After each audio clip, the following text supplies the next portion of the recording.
Lagi di sini saya akan bahas sebuah permainan dengan pola taktik. Beberapa taktik dilakukan oleh pemain putih di sini. Bagaimana cara seseorang bermain dengan taktik? Kenali dulu, ya, identifikasi. Sisa buah yaitu gajah adalah sama-sama di warna terang. Nah, di sini target pemain putih adalah bagaimana menyerang dengan dominasi gajah, sehingga pemain putih menginginkan pertukaran besar-besaran. Kelebihan bangunan putih, menteri dua bentengnya di lajur yang sama, ya, sedangkan hitam, benteng dan menteri juga di lajur yang sama. Cuma dalam hal ini putih memanfaatkan kelemahan benteng C8. Benteng C8 adalah benteng yang sewarna dengan gajah, sehingga pada saat diserang posisi sewarna, benteng tersebut bisa kena serangan alias bisa dimakan. Ya, jawabannya sangat gampang. Di sini pola serangannya adalah benteng putih 2 segaris dengan gajah, dan itu menjadi target serangan juga. Di sini Vladimir Kramnik mencoba melakukan langkah luar biasa. Cek, dimakan. Cek, paksa. Makan pakai menteri. Cek, paksa lagi. Ya. Disinilah kemenangannya. Ya. Kekuatan putih adalah di gajah dan pion G4. Oke, untuk diagram kedua kita lihat, kita kenali bangunannya.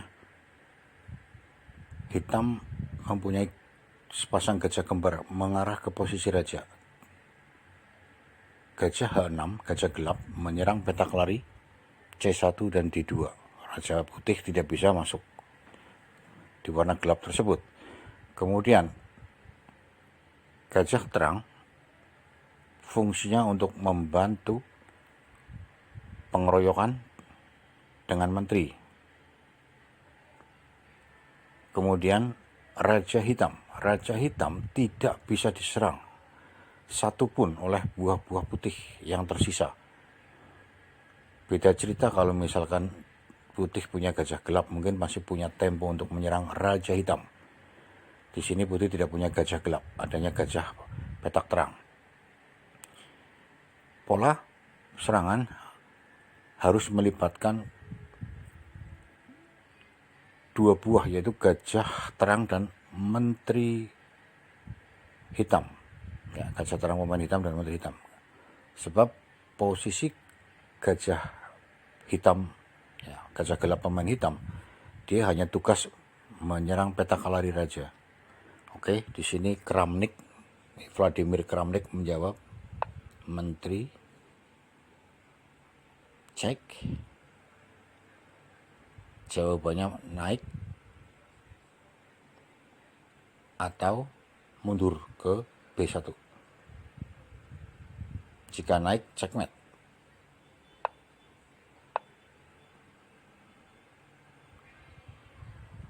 Oke. Ya. Bagaimana jika naiknya ke C3? Ya.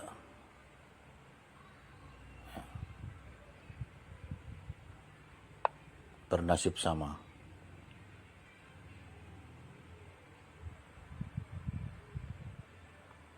Oke, bagaimana jika naik, menterinya cek, kemudian dia mundur ke B1. Disinilah buah harus bekerja sama. Cek, dia masuk ke posisi segaris dengan menteri, dibuka pembersihan, checkmate.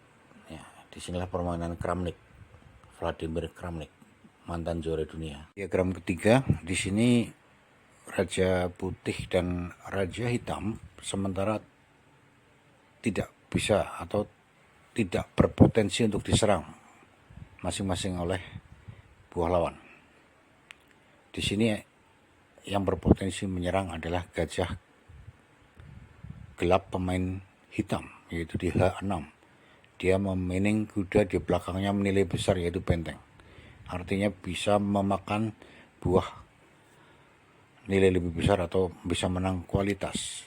Namun di sini kita juga bisa melihat potensi lain, yaitu benteng hitam dan menteri hitam baterai menyerang ke arah satu garis. Kelemahan pemain putih ada pada penempatan gajah dan kuda yang sewarna, selisih satu petak. Artinya kemungkinan digarpu oleh pion itu sangat mudah. Bagaimana mungkin pion bisa menggarpu? Bisa ketika ada penyeberangan pion atau pertukaran atau pengorbanan yang dilakukan oleh pihak hitam, sehingga pada saat pertukaran buah tersebut dimakan oleh pion sehingga pion bisa didorong. Di sini yang berpotensi untuk dikorbankan adalah gajah pemain hitam, gajah terang. Oke. Dimakan pakai pion. Makan pakai pion. Ya. Di sini kemungkinan untuk mendapatkan perwira dan mendapatkan kualitas. Menteri bergeser ke E2, dorong pionnya, terpaksa harus makan lagi, menyerang kuda, sekaligus gajah menyerang benteng. Kuda F3, benteng makan.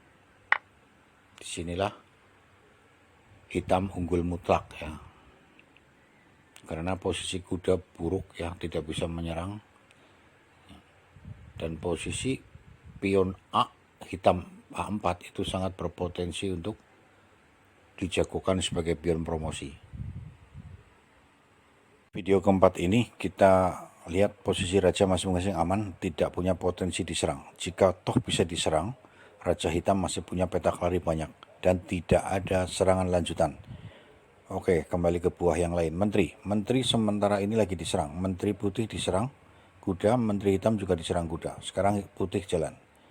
Di posisi seperti ini terjadi pertukaran, namun yang membedakan adalah bagaimana cara setelah pertukaran ada langkah lanjutan.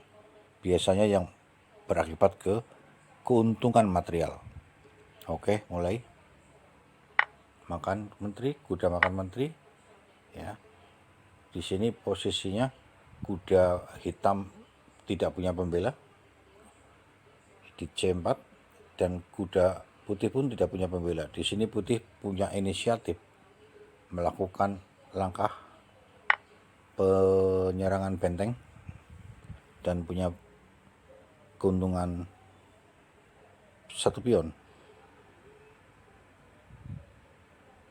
Kemudian bagaimana jika hitam ikut melakukan hal yang sama?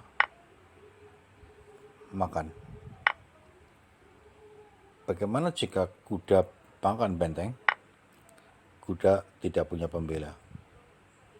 Sama-sama mengancam, namun membedakan adalah putih mempunyai tempo mengembalikan posisi kuda menyerang benteng. Disinilah hitam kalah 1/2 mutlak. Bagaimana jika menterinya pergi? Disinilah kekalahan pemain hitam. Artinya pertukaran bisa terjadi, namun di sini Kramnik adalah lebih ke bagaimana setelah pertukaran adanya pola serangan yang beruntun sehingga mengakibatkan keuntungan kecil, yaitu pion untuk dihabisi. Oke. diagram kelima ini masih permainan Vladimir Kramnik. Kita lihat Raja Hitam tidak punya petak lari, tapi Raja Putih masih bagus. Nah, di sini posisi Menteri Hitam menyerang Raja tapi diblok oleh benteng. Di sini butuh ketelitian. Sebab di pihak hitam pun pion tinggal 2 langkah promo lagi. Artinya potensi pion menjadi menteri baru pun bisa dilakukan. Namun dengan perhitungan yang matang, Kramnik mencoba untuk mengeroyok benteng sehingga mancing untuk menjadi menteri racun, sehingga terjadi pola checkmate. Jika benteng makan menteri, terjadi checkmate. Di sini hitam menjawab benteng mundur. Ya, pola checkmate yang akan dilakukan oleh menteri tidak akan berhasil. Sekarang putih membuat langkah agar bisa menyerang raja dari arah lain, yaitu segaris dengan raja, yaitu E6. Menterinya pindah ke E8. Jika diblok pakai benteng, cek pakai benteng. Jika dimakan pakai menteri, cek.